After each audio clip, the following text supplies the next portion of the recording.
Want to know how a 200-person agency reduced churn by 50% from one year to the next? You see, even though Hawke Media is one of the most successful marketing agencies in the US, and they've scaled to hundreds of millions in annual revenue, their journey hasn't been without bumps in the road. At the beginning of 2022, they saw client churn on the rise, and their CEO, Erik Huberman, knew he had to adjust their strategy to address this new challenge. In today's conversation, you'll hear Erik share how they created intense focus throughout the agency to reduce client churn, how they retrained their sales team to head off churn earlier in the client lifecycle, and ultimately, what they realized was the number one KPI impacting client churn based on systematic AI analysis. To start, let's hear as Erik explains when he knew his agency had a challenge to address in the first place. The beginning of 22, as most people know, that's when everyone started talking about oh, we got to cut back, oh, the rates are going up, the economy, things like that. And we're like the canary in the coal mine. So it hit us really fast. And so we dealt with, for the first time in our business, people actually decreasing budgets. We weren't used to that. And we've been doing this now a decade, but at that point, 8 years. And we were always growing companies, and they were always growing and then reinvesting and building more and building more. And all of a sudden, all our budgets started getting cut, not losing clients, which again, we, as an agency, you do lose business here and there, but it was our same clients, but spending less. And so it was a whole new ball game. And so we realized that we really had to start building more long-term partnerships with clients, because for 8 years, the phone was ringing off the hook all the time. Everybody wanted to find new ways to grow. We could do project work. We could do all sorts of flexible work. And not that we've gotten away from that completely, but an emphasis and a focus on how do we keep relationships for a long period of time and get more used to the ebbs and flows that happen with those businesses versus our ebbs and flows happening because of onboarding and offboarding clients. That was a really big focus. And we started sort of this marching order of never lose a client and ever. And not that that was actually attainable, but at least that was the focus. And, for a big organization, you kind of need to simplify an effort like that versus make it super complicated and a bunch of you have to do this, you have to do that, you have to do this. It's just here's the target, that's what we're going for. And now from all parts of the organization, let's figure out what that means and how people feed into that. And it worked. We cut our churn in half in 22 and 23. It was pretty remarkable. Actually, more hit in 23. But the efforts, our sales org started signing clients that were going to stick around versus yeah, just come in, work for a couple months, whatever. We got a lot more people that were sticking. Our team really was a lot more focused on what do we need to do to keep longer clients. As much as that should have been the case the whole time, the emphasis really did a lot for making the business focus on that. And again, it literally cut the churn in half. Wow. Never. And I imagine you're looking at the churn from an MRR or ARR basis rather than a per client basis. And that was cut in half, year over year is what you're saying? Correct. I know being part of an agency there for a while, the power of having that simple rallying cry, we made ours churn sucks. And we actually had a picture of a sucker fish that, we had a graph as we were tracking our churn month over month. Tell me a little bit about how you decided to roll that out. I was part of an agency that was much smaller than you guys at Hawke Media even 2 years ago. It starts with a simple message, but then starting to operationalize that and push that the message throughout the organization, but also, hey, these are the metrics. This is what that means, because you need a simple message, but then it has to be backed up by how are we actually going to operationalize this message? Otherwise, it just becomes kind of something that everybody says, but then what does it mean when the rubber meets the road? So what did those next steps, once you simplified the message and started to cascade that through the team, look like? Changing bonus structures, changing measurement, changing management meetings to talk about it. If we did lose a client, putting a heavy hand on why, doing research, having meetings about it. And it was really managing to it, emphasizing it, making sure that it was a very important part of the conversation constantly. And it starts from the top. I intentionally would question every piece of churn we had. Why? What happened? Why can we keep it? What's the answer here? And sought out to make it better and better and better. Again, you're going to have churn at an agency almost no matter what you do. It's impossible. I've looked at some of the best agencies out there. They're signing 3-year contracts. They're still churning clients in under 3 years because they find an out or they go out of business or whatever it is. And we work with a lot of small and medium businesses that run out of money, that don't, we always we are way outpacing what the market does in terms of longevity of clients, in terms of those businesses even surviving, because frankly, there seems to be a positive correlation with hiring us and staying in business. But there's still businesses that just don't end up working out. The product doesn't end up having a market fit, whatever.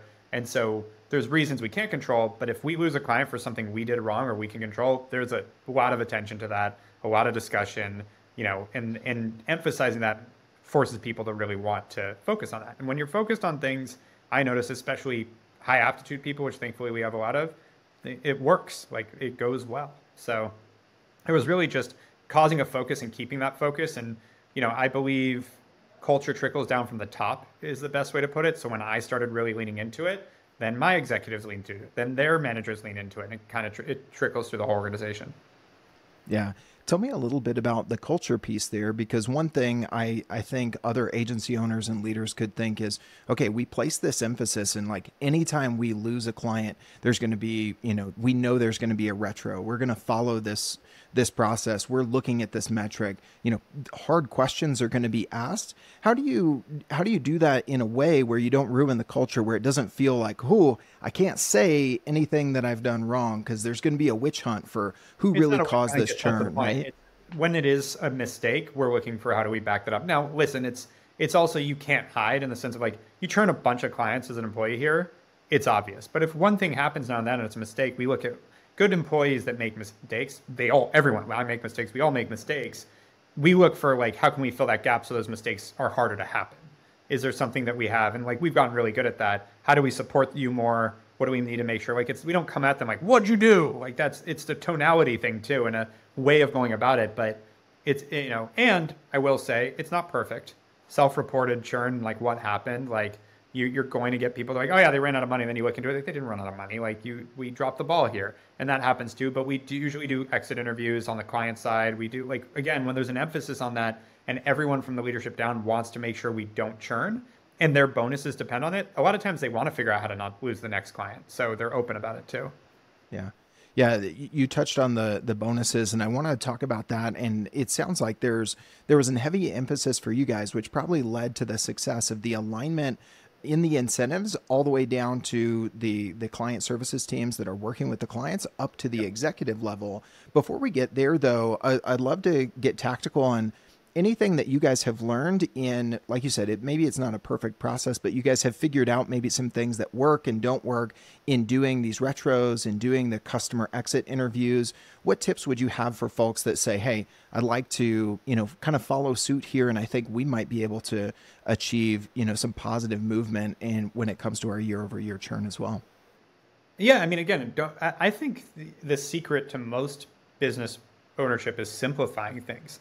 Like, yes, there are a billion different reasons why you're going to lose business and blah, blah, blah. But like, start with the biggest buckets, start with the lowest hanging fruit, start with the big swings and like the biggest effect. Because if you're like incrementally trying to optimize things, like we talk about this all the time, even on the marketing side, like if you're doing $100,000 a month and you're trying to optimize your conversion rate to get 1% extra conversion, you just made $1,000. How much time did that take you? Like, you go work at McDonald's now. So like, or I guess McDonald's has to pay well in California now. So whatever doesn't have to pay well. But the point being, like, you have to make sure that your attention, I think, like, especially as the leader, are on the big slogs, the big moves, not incremental little improvements. So true. I think it reminds me of something I've heard Craig Groeschel say on his leadership podcast. A leader's job is not to get as much information as possible to make the best decision. The leader's job is to get the most important information as quickly as possible to make the most impactful decision. And I maybe a bit of a stretch, but I hear some correlation in that advice and the wisdom that you're sharing too. Yeah, it's the way I mean, that's getting more into how I run Hawke in general, but that's exactly it. I have the dashboards, the most critical KPIs that I need to know on a daily basis that help drive where I need to pay attention to and who I need to work with and what I need to add to, and where we're getting the opportunity, like where things are going well that I can reinvest in too. Like, well, hey, this is working. How do we do more of that? And that's part of it too. Yeah. So talk to me a little bit about that dashboard that you've kind of refined over the years and the key KPIs that you're looking at now as the CEO of the agency. Because I think there are a lot of agency founders that kind of, they run on gut, they run on feel. Agency owners are inherently optimistic, right? They're also, I mean, if you're running on gut and feel though, you're just doomed for anxiety too. Because without clarity, like that then you have irrational fear of the future. If you're, it's good to be optimistic. You can't be permanently, nobody's 100% optimistic all the time. And so having reality takes out, and it really quells anxiety, which again, I'm saying that because I hear from so many founders how anxious they are in it all the time. And it's like, well, if you know what's going on, good or bad, there's nothing to be anxious about. If it's bad, it's bad. You're not fearing the future. You're already there. Like that doesn't cause anxiety. Actually, it causes stress maybe, but then you know what to do about it if your business isn't performing like it should, et cetera. So like, but I don't have one dashboard, to be clear. I've got, honestly, our financial reports every day, our sales reports every day, our churn report every day. And those, I think that basically encompasses, and then we have some projection stuff like projected expenses, projected sales that we do edit on a pretty frequent basis to see like what spikes and valleys we know came in because of certain effects. So all that together is really what drives it.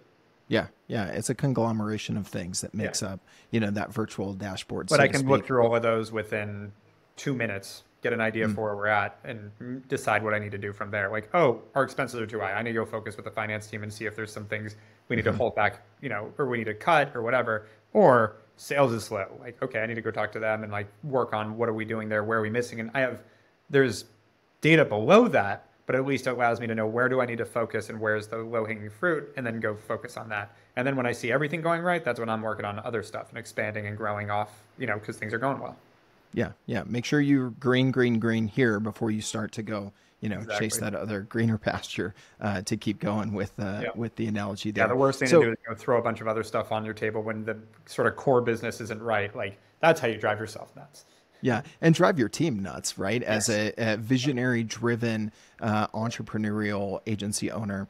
Something you mentioned earlier, Erik, I want to circle back to is you were talking about, not trying to optimize, the small little things that actually aren't going to move the needle a ton, even if you really perfect them. And we opened up talking about some of the shifts that you guys made beginning of 2022 with this mantra of never lose a client. What were some of the big shifts that you guys made when it came to maybe adding or removing service lines? AI became a huge thing really in 2023 over the last year or so. Mix of full-time employees and contractors. What were maybe some of the things that came out of this emphasis on how do we never lose clients? Okay, we're focusing the team on that. But then what things changed maybe operationally within the business based on some of the things you started to look at from a data perspective? On the operational side, again, it just became a focus. Like, I think part of the problem was, again, the phone rang off the hook for 8 years. And so we would lose clients sometimes, and the team would be like, yeah, okay, like we have the next one coming in. Not a big deal. It was a cultural thing. And not that it wasn't like so far that it was just flippant about it, but it wasn't emphasized because like we also knew our team's working hard. We don't want to stress them out and put more pressure on them. But, then so it was like finding the right tone was a big part of the operational side and sort of the culture side, which again, I keep emphasizing culture because that's all it is. Once it became part of our culture that we want to keep our clients all, and like do more to keep them versus like, do good work. Like do good work has always been a big part of what we did. We always did great work, but it was like, I don't want to say that's where it stopped, but it was like there wasn't that extra step of like we can't lose a client. It was like it'll happen. Was more how it was handled. Like it happens. It's okay. Moving on. And I was like, let's not have that tone. And so finding that balance of like, no, we don't like losing clients, and no, it's not about beating the person up when they do, because it is gonna happen. And so it was finding that balance, which I think when we started emphasizing a little more, we did actually achieve that, where I didn't see people end up being like stressed about it. It was just more of like an effort and a focus. Mm-hmm. And it was finding the way to do that was tough, but I feel like we did hit it. Yeah. Yeah. And then over the last year or two, what have been some of the things that you guys have changed? Have you made big additions to service lines or things like that, added or removed different things that you had been doing or hadn't been doing up to that point? No, we honestly, it was more just an emphasis than adding services or adding different things. It was more, our sales team looking to set it up as a longer term relationship. And like from the get-go, we had and we even changed like a lot of our taglines and everything were like a la carte, month to month, like super flexible. And we started changing even that language. because it's like, being flexible, and we're still flexible, nimble, we're still a la carte, but the idea of selling month to month, like making that a part of our pitch, it's like, listen, if someone wants to fire us after a month, like they're going to do it, but like it's ridiculous to set up a relationship that way. Like imagine, going on a date and being like, you can break up with me next month. It's like, what? Like that shouldn't be part of the pitch. And so why are you saying this to me right now? Yeah, exactly. It helped in the very beginning when we wanted to prove ourselves, but now like the proof's in the pudding. Like we don't need to lead with that, and if there's someone that really needs some short work, we can do it. But now it's more about like emphasizing the overarching marketing strategy and how this can play out as a relationship. And so that's part of it, is just starting the relationship, which is why it took time to really click in.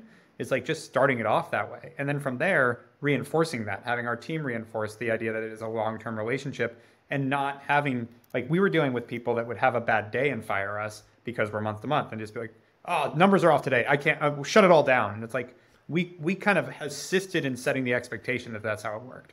And so shifting that really helped. What were some of the things that maybe surprised you, Erik, as you guys were looking into, okay, why this client left, or maybe there was a recurring theme of like, well, this is happening, but if we make this little tweak, this is actually something that we can impact that actually doesn't relate to the quality of the work that the person managing the relationship was actually, doing poorly at. But there may be some of these small tweaks. We've talked about, changing the way you talk about the relationship in the sales process. Yep. Anything on the delivery side, maybe surprising trends or things? Long term, honestly, number one reason we lose clients, response rate. When we track all this through AI now too, again, emphasis, you then get our ops team going, well, how else can we help with churn? And everybody starts looking at that as an important number.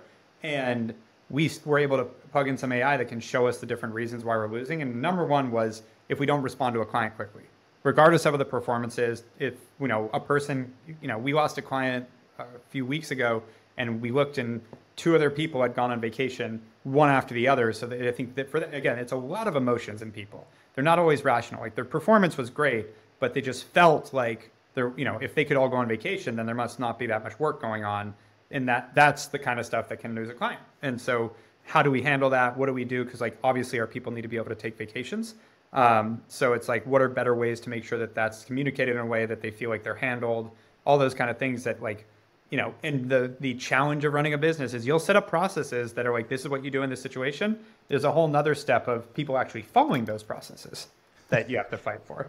Yeah, for sure. And I love that you bring up, the emotional nature, especially of agency life and doing client service work. I think it was it in the 5-Hour Work Week where he said, sir, I found out that services suck and I just wanted a product to ship. Like I was tired of dealing with emotional customers and those sorts of things. And I think we can all relate to that in client emotions. So I'd love to hear more about the AI that you guys are using to analyze the response rate. Is that, because I know you guys have started something new around AI. Does it have to do with your own development there? No, our own thing is all about marketing optimization. I mean, it helps customer retention because it helps us perform way better as a marketing firm. But no, it's a tool that like monitors all our communications and just pulls out like keynotes like response time, and we just add tags to it and basically train the AI on what to look for, certain verbiage and how that correlates. And we're constantly educating ourselves on, oh, look, these are things that are actually causing more churn. We need to look at those, that kind of thing. When you say response rate, are you talking about like from the time a client sends an email to when their account manager or whoever it is responds? And that is the metric, right? Yep. If they don't feel like we're on it and on top of it, that emotional part really, people use logic to justify emotions. If they feel good about you, they're going to find every reason to feel good about you. If they feel uncomfortable about you, they're going to find why. And so if by not responding, you feed into this worry that people have with service businesses that they're not on top of it. And then they start looking for all the other things that aren't done and finding problems. And by the way, I don't blame them. I do the same thing with companies that are service business. If I can't get a hold of someone I'm outsourcing something to, it's like, what the hell are we doing? And so then I start looking for all the problems and trying to figure out, am I right? But I'm looking for it. So there's confirmation bias.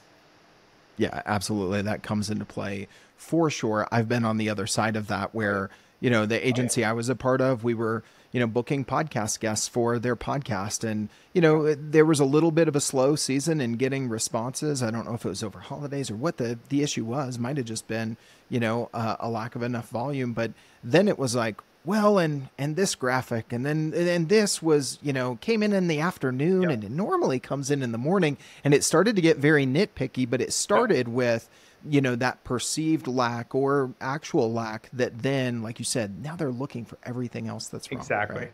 Yeah, no, when you have like the basic checkboxes done, like especially founders, when you're dealing with founders, like they want to know it's handled. They feel like it's handled, they're good. And you'll have them for a long time. But the moment they feel like you're not on top of it the way they'd want you to be, which not being responsive is a very easy way to instill that fear. Yeah. I did some training for our account management team within the agency at one point, and kind of along the lines of this was one of the things I see, especially in client services, is if you get a question that you don't know how to answer, you need to look into, I need to go check their dashboard and Google Ads or whatever the case is. It can be tempting to not respond until you have all the information. And one of the key changes I started training the team on was respond and let them know, hey, I heard you. It's going to take me this much time to investigate this and get back to you. There's a difference between that initial reply, which you need to do very quickly, and the actual full response. And it's okay if that comes in a two-step process. So I'm curious if any kind of tweaks like that came out of the way you guys are training your teams in this responsiveness, like you said, the verbiage, some of the things that the AI has been telling you through that analysis. That is what drives the training. Is like, well, basically when we get flags, we tell the team immediately, like, and they know what's happening now. So it's not like Big Brother that they don't know exists. It's like the idea is for this to assist with how you need to be working with our clients. And so it's all about, that's where training comes from. The other thing I wanted to ask you about, Erik, is in addition to being a successful agency founder yourself, you've founded Hawke Ventures, and you guys are looking at companies that are looking to grow, and you're kind of analyzing them and assessing out the situation. What are some of the KPIs or the core metrics that you look for when you look at, hey, is this business healthy? Does it have the potential to scale, especially for those, agencies or other service-based businesses? Because I think some of the folks listening here might be able to take kind of what you're looking at from that perspective and say, okay, I should start thinking about reverse engineering that based on what someone's looking at from the other perspective. Yeah, I mean, if we're buying agents, so we have Hawke Ventures and then we also acquire agencies. So I guess they're completely different things. So which one are you speaking to? Yeah, I would say more on the agency acquisition, since most of the audience here are agency owners or running consulting firms, that sort of thing. I'd say the things we look for, gross margins are huge. Like, can you actually charge enough that it makes sense as an agency? Like, we see a lot of agencies undercharge, whether it's because they don't have the right offering, they don't have the right pitch, whatever it is. But that makes it's really hard if your margins are thin at an agency. So with the right gross margins are super important. Again, retention. Are they keeping customers? Are their customers happy? That's another really big one. And then their people. Are their people happy? So it's like, do they charge enough? Do they do good work? Do they have happy people and happy customers? Like, it's really that simple. And if that all checks out, it's pretty easy to figure out a deal. Yeah. And do you look at any certain benchmarks when it comes to gross margin, or does it really depend on the type of agency?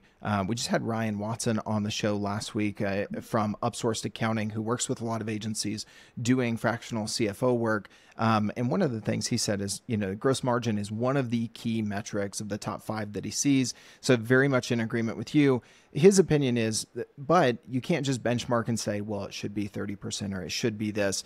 It depends on the type of work that you do. Do you kind of take that into account as well as you look at agencies, or what are your thoughts? I disagree with them.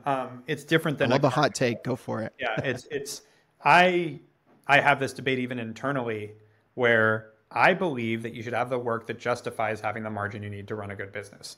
And if you can't charge a certain amount for your work, that shouldn't be an offering. That's how I've looked at it. So when people tell me like, oh, well, there's no way we can make those margins. Like, this perfect example. I just had this conversation last week with a founder where it's like, they have 50% margins. I'm like, you should get them to 70. They're like, we can't get to 70. I'm like, you can't sell your product for 20% more than you are now? Like, that's what we're talking about. Like, your price is that inelastic that like you can't change your price by 20%, your business would be out. Because if you can increase, that 20% is all margin, that's all profit.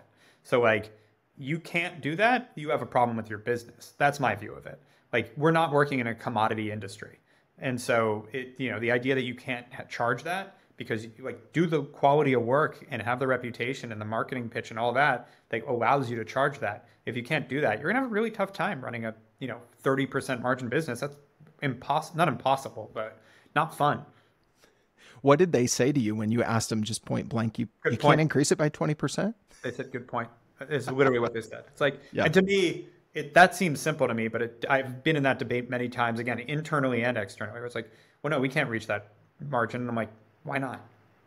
Like, again, if you're providing value for that price, it's not just about your cost to what you charge. It's like, it's about the outcome. If you do good work, your fees don't matter. Like most businesses hiring a marketing agency, if they're focused on your fee, you're failing. You're not doing good work. Your fee shouldn't be that big of a factor. Well, Erik, before we get to our Fast Five and our closing section with our good shout, as we always do here on Agency Life, is there anything else you want to call out for other agency owners listening to this, thinking about, the pivots they've tried to make, how, they've tried to adjust in 2022, 2023, and maybe what they should be thinking about looking ahead for, we've got over 3 quarters left in this year.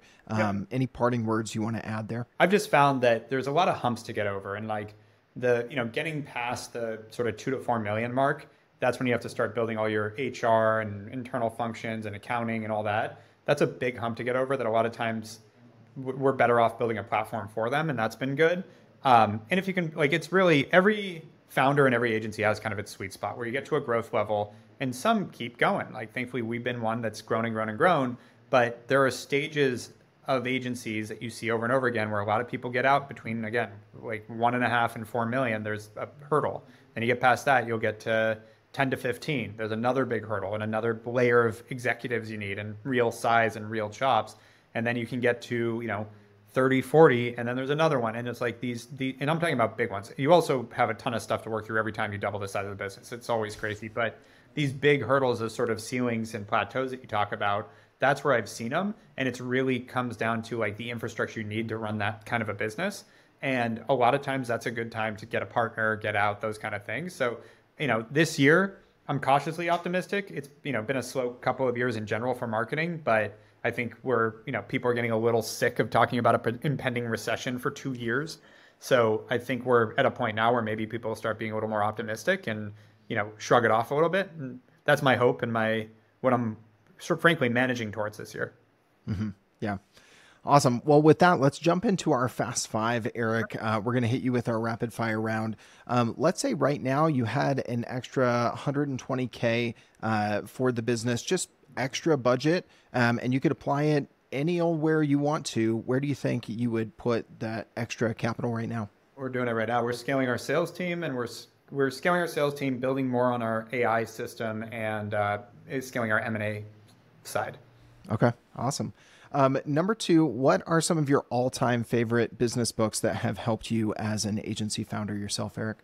My favorite is Appetite for Self-Destruction by Steve Knopper, which is about the music business's failure to innovate over time and continue to just basically screw itself up because CDs aren't going to be a thing. Oh, digital music isn't going to be a thing, like that kind of thing. So very much why we built Hawke AI is I read that book when I first got out of college and just stuck with me about you have to constantly disrupt yourself. So that's a big one. And then we wrote our own book, Hawke Method, that was basically modern marketing 101. And that's been a big driver of everything here. I love that. You're adding some new ones. We've got a growing list of book recommendations from every episode here on Agency Life, and those are all brand new additions to the list. I love that. All right, number 3 is my favorite of our Fast Five. Erik, what's one mistake you've made in running your agency that you're never going to forget? It's going to be, at the end of the day, I have great executives, great leadership here, great team that have been with me a long time, and none of them this is anywhere close to as important to as me. And so and I've heard Gary Vee talk about this too, expecting anyone to work as hard as you, expecting anyone to care as much as you do is ridiculous. And not from a standpoint that they're doing anything wrong either. It's I own the thing. If this fails tomorrow, I have to completely reinvent myself. They have to get another job. So knowing that, understanding that, so it's almost a trust but verify where there is no scenario that you get to, bounce and take right off into the sunset. Like, you got to be on it. You got to be working. And there can be, a harmony there and an ability to like have fun too. But the idea of like you build the team and then you just get to check out doesn't exist. And, I'm not saying I've made that mistake in light ways a few times where it's like, no, you got to be on everything. You have to have a window into everything, because even small things like, yeah, we just booked this guy. We had this discussion last week. Yeah, we just sent someone to Phoenix for the night from LA for $1,500. Like, well, the plane ticket was $600. I'm like, from LA? Why? Oh, well, we went with this time instead of. I'm like, okay, so you could have spent $200. And what hotel are they staying at? Oh, we put them at the W. I don't even stay there. Why? Like, it's like, if I had booked that trip for myself, it would have been $500. So I just lost $1,000, which to them is like, it's $1,000, whatever. And it's like, no, that's our 1,000. That's for the business. Like, what are you talking about? And so, and these are good people again, but it's just the different level of thinking. It's not their pocket, not their money, not their business. And so you have to build the right processes and things in to be able to manage that, I'd say, is a really important part. Yeah. So even your executive team within your agency, you want to help them understand how you see things as the owner, as the founder of the agency, but you need to recognize that they're always going to be in different shoes than you are, and that's okay. But you need to operate with that understanding is what I hear you saying. And that's a really good story to bring that to life. All right. Number 4, Erik, what do you think is the hardest part about agency life, running a service-based business rather than just, as we said earlier, shipping a product? Yeah, it's all people. People are unpredictable. So your own people are volatile, your clients are volatile. And so it's really a lot harder to build a system, to build, you have to build a company that is able to withstand the ebbs and flows of emotions, because products are unemotional. If you're shipping products, it's the product. And there's other issues there, but with people, like, you've got to deal with global sentiment and things like that hurt service businesses a lot more. And so you just have to build a business that has that flexibility. It goes back to gross margin, so you have some margin on things. It goes back to never losing a client ever, and like all these things that, like, if you emphasize all that stuff, then you can, when there is volatility, you're ready for it, and then just be ready to move quick. Like, on everything daily, keeping a pulse on the business daily, because it can shift really quickly. And we're 10 years in, I've seen it many times, where COVID was a good example, which is all of a sudden, boom, like everything's falling apart, like overnight. You have to be ready for things like that to keep going. Absolutely. All right. Flip side of this, as we round out the Fast Five, Erik, what do you think is the best part about agency life? Kind of the same thing. People, like, you get to work with great people, external, internal, like, it's fun. Like, it's, I always remind our team, we're not curing cancer. You're like, we gotta have fun. Hopefully we'll market it one day, but like, it's a fun business it attracts a cool type of person, and it can be really fun. And allow for a lot of creativity, a lot of expansion. You don't need any CapEx for it too. That's a big part. Like, you don't need to raise anyone that raises money or goes into debt in an agency. I'm like, don't do that. I know some people get stuck, but like, run your business profitably. You should not be going into debt in an agency. You should not be raising money for an agency. And so like, that is a lot of freedom too. Yeah. Solid advice. And I think that freedom is one of the things that I've heard over and over again from agency founders on this show, that they're seeking. Sometimes certain things along the way in agency life feel like this actually isn't giving me the freedom that I want to. Hopefully we're sharing some advice here that helps get that back and helps people reset their vision on why they started the agency in the first place. And freedom and autonomy is usually up there high on everyone's list. All right, Erik, as we round it out with our good shout, we want to give you the opportunity to give someone a shout out who's impacted your journey as an entrepreneur and an agency founder. Could be someone personally, could be, a digital mentor from afar. Who's impacted you that you want to shout out today? I mean, it was my dad's the biggest impact. He was an entrepreneur and like big part of my life. So definitely a shout out to him. Yeah, I thought you might go there. I know you've got those entrepreneurial roots. It was in your genes from early on, as I've heard a bit more about your journey.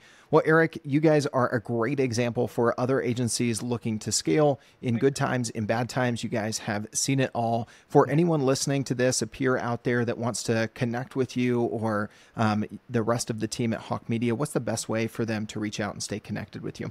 Yeah, @Erik Huberman on social media. Really easy to find. All right, man. Well, thank you so much for being my guest. You are a great podcast host in your own right. Thank you for coming on the other side of the mic with me today on Agency Life. I really appreciate it, man. Appreciate you as well. Thanks for having me.